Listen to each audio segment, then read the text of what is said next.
Ryan Reynolds here from Mint Mobile with a message for everyone paying big wireless way too much. Please, for the love of everything good in this world, stop. With Mint, you can get premium wireless for just $15 a month. Of course, if you enjoy overpaying, no judgments, but that's weird. Okay, one judgment. Anyway, give it a try at mintmobile.com/switch. Upfront payment of $45 for 3-month plan, equivalent to $15 per month required. Intro rate first 3 months only, then full price plan options available. Taxes and fees extra. See full terms at mintmobile.com. From the Boston Globe and PRX, this is Love Letters. I'm Meredith Goldstein.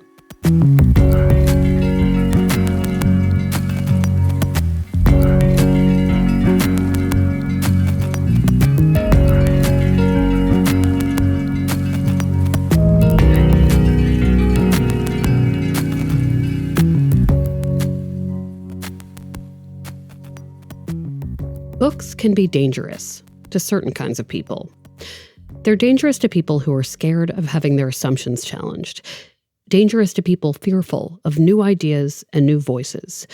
Dangerous to people who are so committed to their own way of being that they can't possibly contemplate any other. It's this false sense of danger that has sparked book bans in more than 40 states over the past few years. The organization PEN America documented more than 4,300 instances of books being banned in public school classrooms and libraries during the second half of 2023.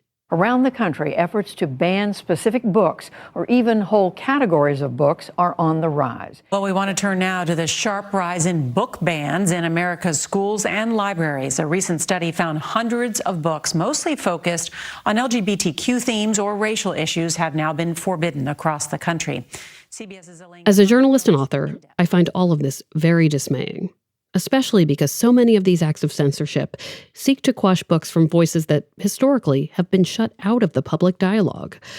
Notably, PEN America found that the authors most frequently targeted are women, people of color, LGBTQ+, or some combination. This isn't just theoretical to me either. 2 people who have been on this podcast have had books banned. One is my friend Sarah Farazan, who appeared on Season 2 of Love Letters. She's the one who played Wing Woman as we took single Erin to a bar. Her young adult books have been banned. So have YA books by my friend Katie Cotugno, who was also on Season 2. Both Sarah and Katie have written stories packed with wonderful lessons and new ways to see the world. It's horrible to think about their titles being kept from a library shelf. Here's what I know. I know books can help. Books can inspire. Books can move. Books can light a path forward when you may not see one.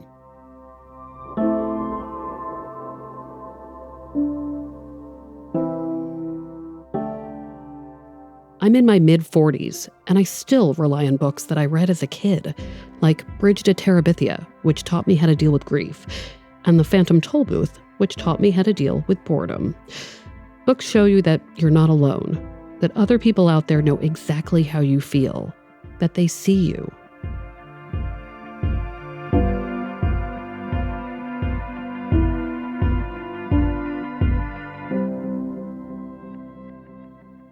You know who understands this as well as anyone? The students and grown-ups at 826, the writing and publishing organization co-founded in San Francisco by author Dave Eggers in 2002.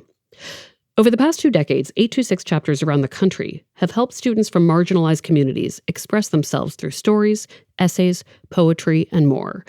I've been involved with the Boston chapter of 826 for many years, and I just wrote the foreword for a new book published by 826 Boston that is very much up my alley as an advice columnist. It's called What If the World Needs You? Advice and Life Lessons from 826 Boston Students. The book is a collection of stories, poetry, letters, lists, and essays by students from 1st through 12th grade, all written with the aim of helping other people. And because this season has been all about help, for our final episode, I wanted to hear from these smart young people about how they get help from books and how we can all learn life lessons through stories.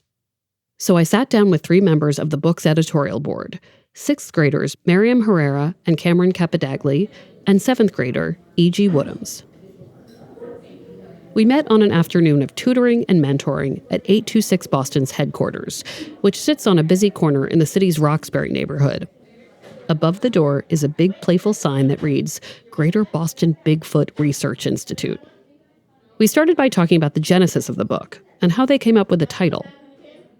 The title of this book is What If the World Needs You? And I wonder if you know where that title came from and also just what it means to you. I really like the title. I helped choose it. This is Miriam. She's 12 years old, likes to write poetry, and participates in Model UN. I think it kind of means that if you weren't there, I think everyone's life would be different. You've changed someone's life, at least one person, but multiple people. So some people actually need you. There were 3 options, and we all voted on what the title would be.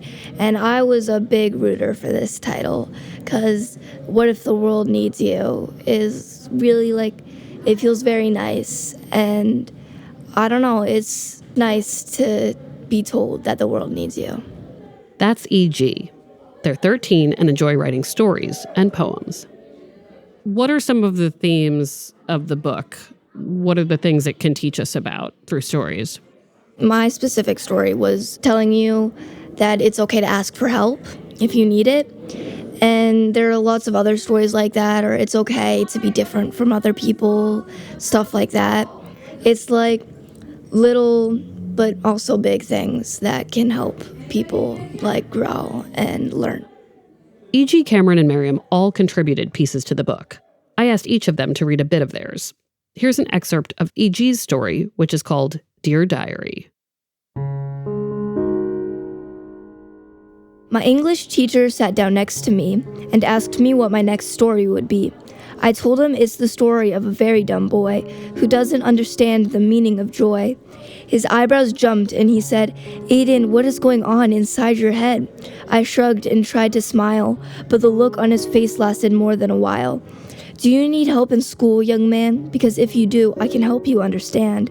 I almost shook my head and told him no, but something stopped me and I want to know how this man who teaches me English can lean down and grant me my one wish.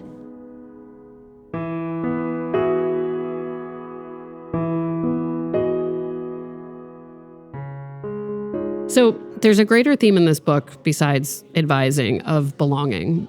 And I just wonder if part of the purpose of this book is to make people feel like they're part of something, because that's how it felt to me. I think definitely the title especially kind of gives you a sense of belonging. What if the world needs you? That feels welcoming and you have a sense of belonging. And also, a lot of, at least the stories I read, they did have a sense of you belong. And I feel like that's also a big struggle that kids have. It's feeling that they don't belong with their friends. Sometimes you feel like you don't belong, but also good to remember that you're not going to be exactly the same as someone else. This is Miriam again. Because everyone's different. No one's born just the same. A lot of people have similarities, but no one's going to be exactly the same. That's basically what Miriam's piece for the book is about. It's a short letter called Dear Reader. Here she is reading it.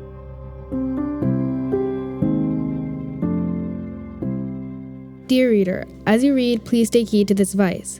We live in a world full of hate, but amidst the darkness of hate, you must find the light of kindness. If anyone tells you to go back to your country, even if you're an immigrant or your parents are, this country is yours as much as it is theirs. Even something as meaningless as a joke can be quite harmful. If these words are coming from a friend, make sure to tell them that it's not okay. And lastly, remember that no one can tell you that you don't belong. Sincerely, Miriam. Sometimes I find that the best advice is when people aren't telling you what to do, but they're asking questions and they make you come up with the answer. Is that something you've seen too? And do you have people in your life who make you figure it out yourself? My therapist will often be I'll be so what do I do? And she's just I don't know, what do you do? And I'll be because it'll make me really mad, but not genuine anger, more I don't know, I like it because it can be annoying, but it also kind of helps. It's not just somebody demanding you do this and that and telling you what to do. It's more of them guiding you towards what you really know you want to do. Sometimes I try looking for something and it's in plain sight, but I don't see it.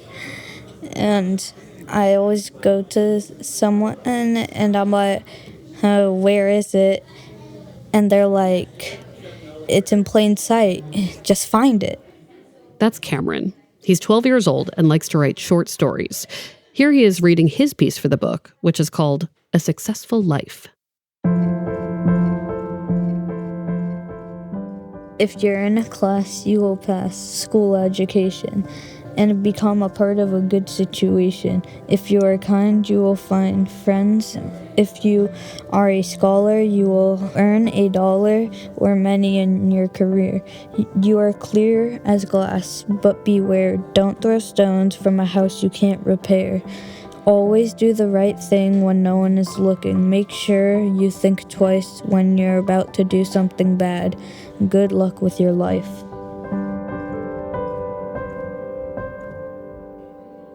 I asked E.G., Miriam, and Cameron to talk about how they draw lessons from books they read, especially fiction. Sometimes when we read fiction, we're just thinking about it like, oh, we're reading a story. We're not there to learn. Can you talk about how fiction, poems, some of these types of writing that we don't really think of as advice writing can teach you a lesson? When I read stories, especially my little brother, he'll be reading kids' stories, and I'll see all of these lessons in the stories that I'll be like, oh, they're trying to teach kids these things. But my little brother never notices them. And I've realized that they're kind of like, it's not just going out and telling kids this is this way. It's giving them a story to keep their mind entertained and still teaching them a lesson without them really knowing it. So I think it's important if they're reading books like Dog Man, which my little brother loves to read, and there's so many lessons, like if you make a mistake, you can be forgiven, and everybody deserves a say and stuff like that. I think it's really important, and even though it's not like saying it flat out, the kids get the message. Wait, I don't know Dog Man. Am I the only person who doesn't know Dog Man? I love Dog Man. What's Dog Man? It was made by the same guy who wrote Captain Underpants. And Captain Underpants, I know. Yeah, I think everybody knows Captain Underpants, but Dog Man is a million times better. I read those books when I was a kid, and I love them. Okay. What about you two? I think it's like better when it's hidden kind of in the story, because like if it was just a guidebook, that's a little bit boring. But also, like, you might not want to listen to it because someone's just, like, telling you how to live your life. But if it's more kind of, like, teaching you a lesson that's, like, kind of hidden, you won't, like, sometimes when you're younger, you won't exactly know that it's a lesson, but, like, it kind of just, like, goes into your brain and you, like, start, like, a little bit implementing that in your life. I love that. And all of you have brought up this idea of getting these secret lessons as you read in a different format. When you think of books that changed your life, like, and it doesn't have to be a full book, it can be a story, it can even frankly be TV, because somebody's writing that too, right? So what are some of the titles and works you think of where you may have learned lessons without even knowing it at the time? I read this book called Gregor the Overlander. What's it about? This kid who doesn't pay attention and doesn't do as he's told and gets sucked into the Underland. Whoa. Where all these humans, their skin has turned white and they've adapted to the underworld where there's no light and there are a bunch of giant creatures. Recently, I actually read this book. It was called The Dam Keepers. It kind of taught you that you're, like, kind of never alone. Like, even if you think you're alone, that, like, your friends will always be there for you. Also, the book was actually really sad, though. Well, but sometimes those are the most important, right? Like, some of the saddest books have taught me the most about how to handle sadness. I don't know. Do you remember what it's about, like the sort of plot stuff? It starts off with this little pig, and he's, like, the dam keeper. So, like, there's, like, a dam at the edge of his town, basically, because there's, like, huge fog that, like, tries to, like, come over, but the dam, like, resists it. And then, like, it's about, like, him, like, going on an adventure to, like, find his father. Thank you to the three of you for reading and writing and giving me book recommendations and writing things that gave me secret advice and not so secret advice. Thank you. Bye. Thanks so much for giving me this opportunity. I'm going to close this part of the show by sharing one more piece from the book by students of 826 Boston. This is a professional reading of a poem called There Was a Time When I Was Feeling I Had to Mature by 16-year-old Soulless Blue.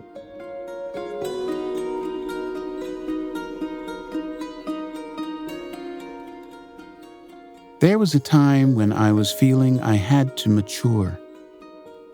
The day that marked my 16th year of being alive, climbing the mountain of growth, as the flower of childhood no longer bloomed.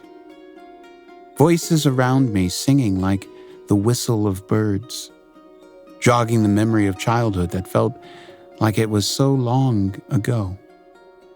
But also knowing that the best part of my life hasn't started yet. My mom being emotional, knowing that I am growing up. As the tears of happiness slowly went down her cheeks. But also happy, because she got to witness it. Realizing that I am 2 years away from being an adult, but also being aware that I'm still a kid at heart. Knowing that watching cartoons and making childish jokes will always be me. Hoping that my birthday wish of accomplishing all of my goals will come true. Blowing out my candles on the whipped vanilla cake for the 16th time in my life. As a feeling of joy went over me. Looking over, seeing my dad wearing a proud smile on his face, making me over the moon happy. Taking a bite out of the cake, seeing my baby cousin also enjoying herself. All I could think about was how great of a year this will be, as long as I stay focused on my journey of life and be myself.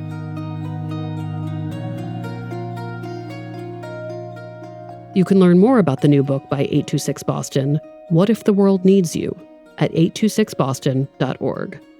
When we come back, my producers surprise me with a very sweet take on this season's Help theme. That's after the break.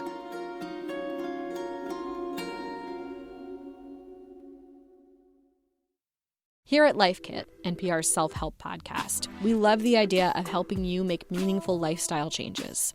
Our policy, don't be too punishing on yourself or too grand in your goals, which is why we've got shows on how to help you make little nudges to your behavior and create habits that stick.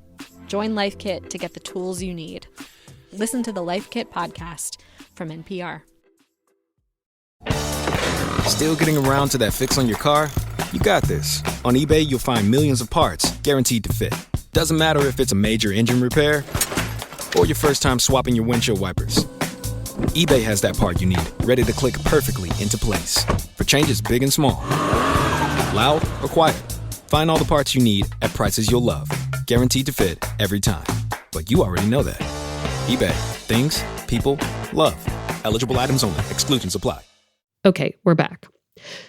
I want to say that this season of the podcast has really stuck with me. I knew it would be upbeat because we asked for stories about people finding help.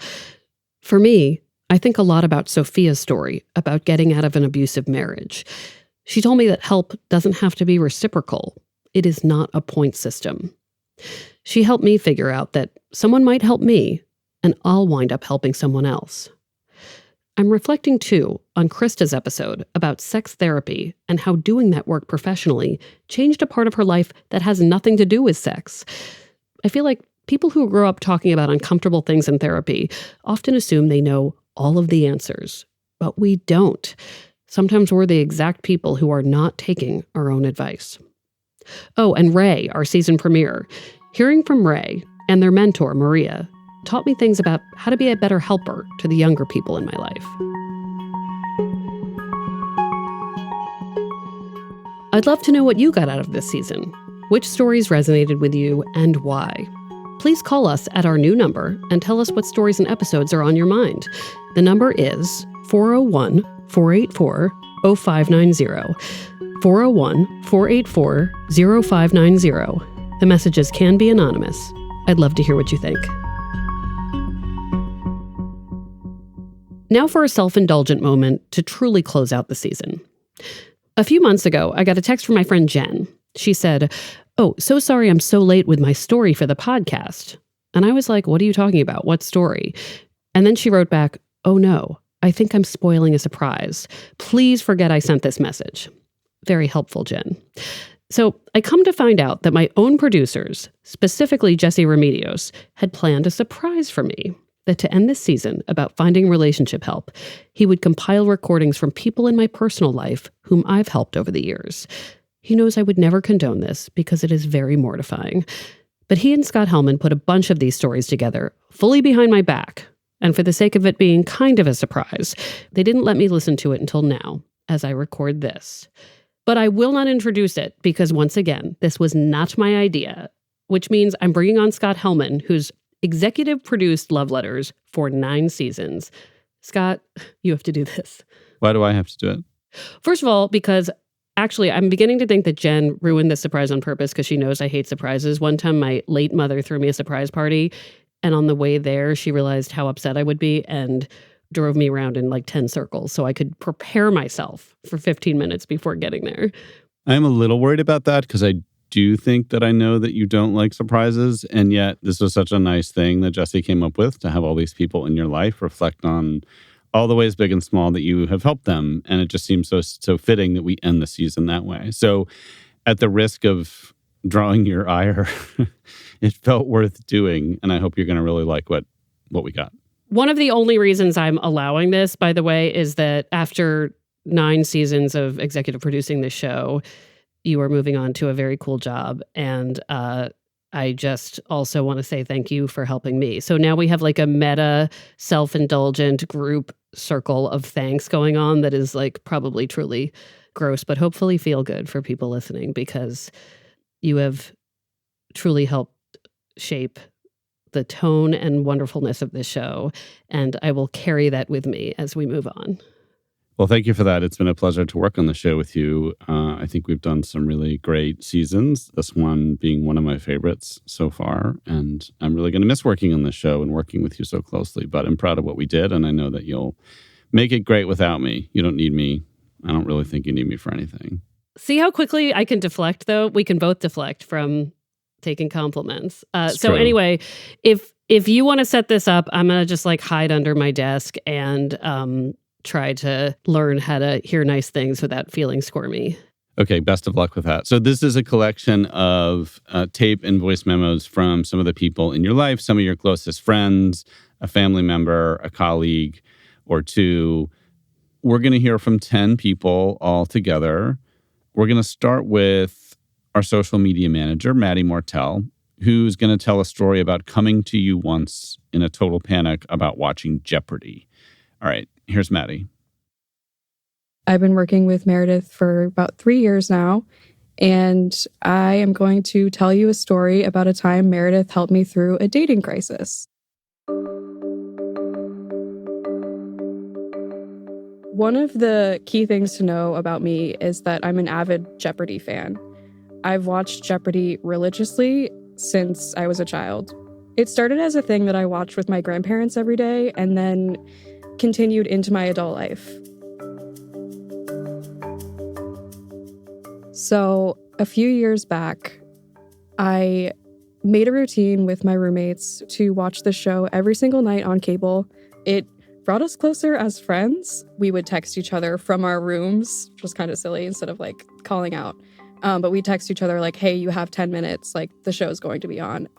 Not to toot my own horn, but like I'm very good at Jeopardy. During this period of time, I found out that someone from my past who had hurt me, kind of in a really intimate way, was going to be on Jeopardy. And I think that hurt for 2 reasons. One, because that's my like dream. So watching someone achieve your goal hurts sometimes. And it was also important to me. I didn't want to sacrifice my routine, my wholesome bonding time with my roommates, but I didn't want to like hurt myself by sitting through something or hearing someone's voice that would set me off. So in a crisis, I know that Meredith is someone that like people constantly go to. And I texted her. Her advice surprised me because it was, well, okay, you can watch it or you cannot watch it. But if you do watch it, what if they do badly? It may be healing for you. Or you can choose to not watch it and sacrifice my routine for like a day. It kind of really helped me reframe my panicked state.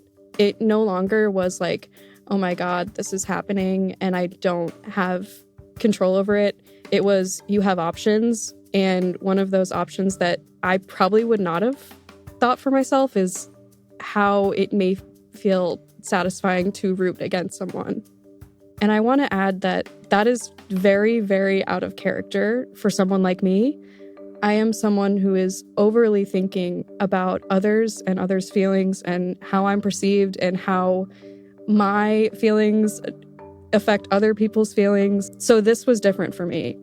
So I kind of compromised. My roommates watched it. They were all in the living room. I went to the kitchen and I was like making dinner, but I could like hear it. I could hear the TV. I could hear like the game. I was still shouting out answers, but I was like in the kitchen. And then what happened was she did bad. I did feel satisfied and like healed. Looking back at this now, I am definitely able to laugh at myself and think that it's a little silly to go into a panic state over a half-an-hour TV show that I'd watched every night.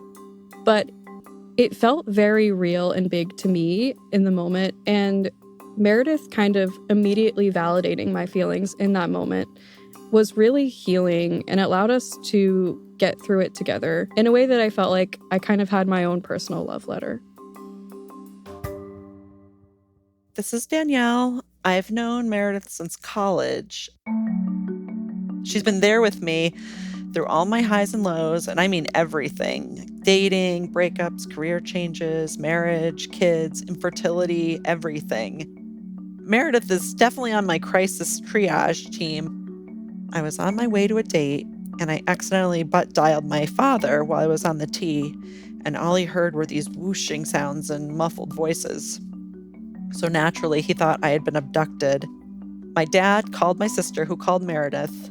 No one knew where I was, so they went to my condo, where I had left a huge mess as I was getting ready in a rush, and like my bags on the floor, all my stuff's dumped out all over the counter.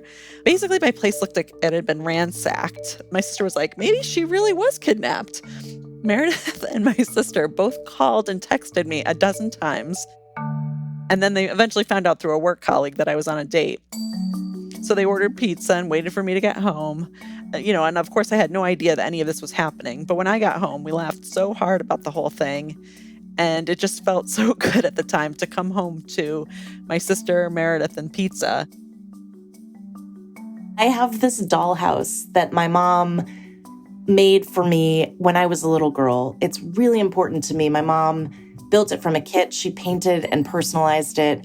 And I spent many years as a kid collecting strange objects for it.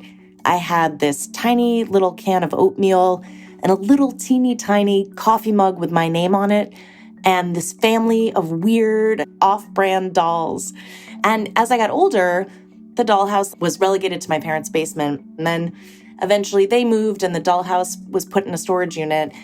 I moved across the country. My intention was to ship the dollhouse so that someday if I had kids, I would be able to pass it on. But the dollhouse was so huge and so difficult and expensive to ship that I didn't know what to do with it. I kind of panicked. I didn't want to get rid of it. I didn't know how I could keep it.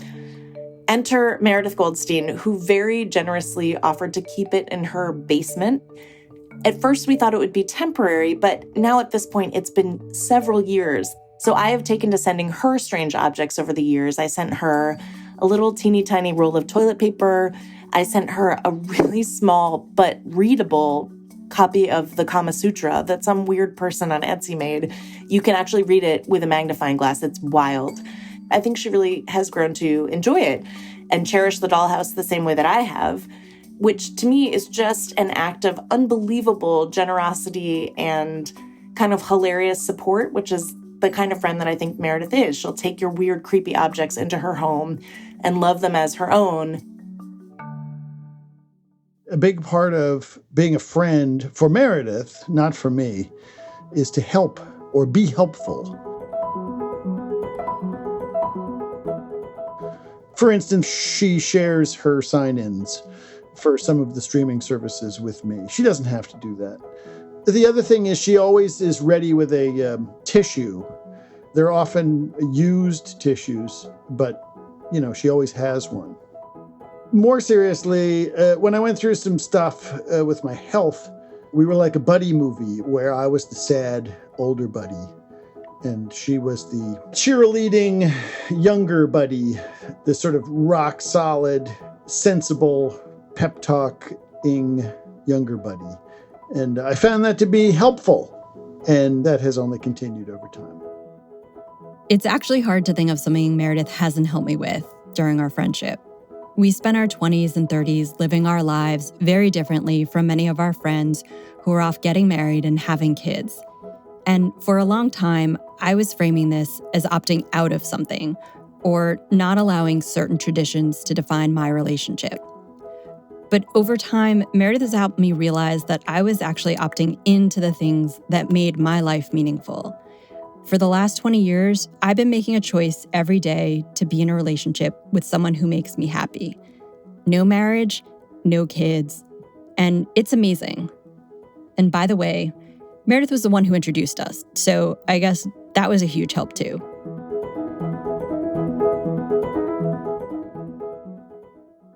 I met Meredith in college, and we were friendly but not close. We reconnected years later. We were both living in Boston. And then my husband left me suddenly, right after the birth of our daughter.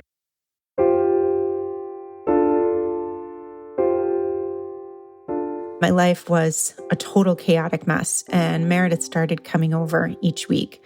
She would bring me snacks, and we'd watch The Vampire Diaries.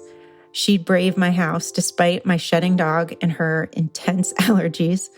And it just was the most generous, wonderful thing she could have done because it really took my mind off of everything else and made me feel normal again.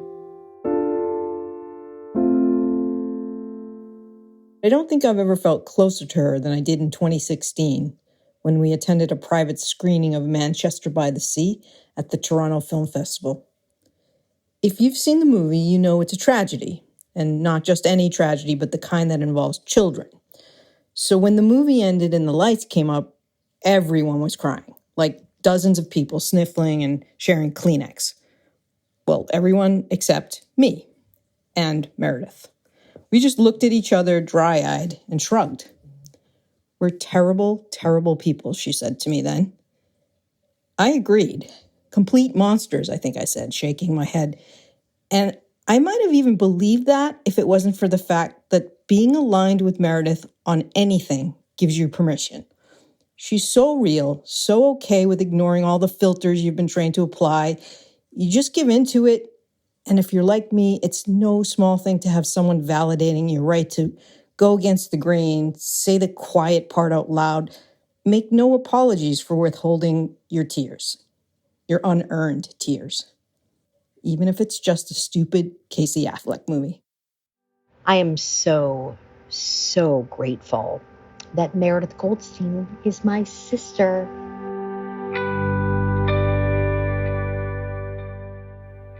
Lately, I have been craving the feeling of a home that is like family, right? And Meredith just welcomes me in. Meredith has created a home and community, and I am so grateful to be a part of that. By her just saying, hey, the door is always open, that is one of the most helpful things. Not once but twice, Meredith made the short walk from her desk to mine, usually with Skittles in hand, to let me know she'd gotten a letter from someone connected to me. The first one was my mother. She wanted to know what she should do with the expensive family portrait taken on scenic Cape Cod with all of us in our matching outfits. It didn't feel right above the fireplace after the divorce. Should she contact the photographer and ask her to watercolor over her ex-husband? Should she try to sell it at a consignment shop and see if there's a market for photos of someone else's family? I thanked Meredith for letting me know and excused myself to call my mother and tell her these aren't real problems. Fast forward to a few months ago, I get a call from Meredith and she's on a voyage 40 minutes south of the city to speak at the senior center where my mom volunteers. As if this weren't enough of a favor, she's asking what snacks my mom likes so that she doesn't show up empty-handed. She is not a hugger, but she does appreciate people, not through mushy words or hugging, but with action. And she does this for everyone. She's given me tons of good advice over the years, and she's so good to my daughter. I hope I'll be able to repay her generosity, and I hope she knows the difference that she has made in my life. I am very lucky to have my friends, and if I listed all the ways they helped me, it would go on forever. So if we've learned anything, tell everybody how great they are. I think that's a big help. Now I'm going to go off and cry somewhere. And see you all next season. I'm grateful for you too. Thank you to Maddie Mortell, Janice Page, Sarah Faith Alterman, Mark Shanahan, Jen Abelson, Sarah Farazan, Danielle Cost, Lauren Iacono, Devin Smith, and Brett Goldstein.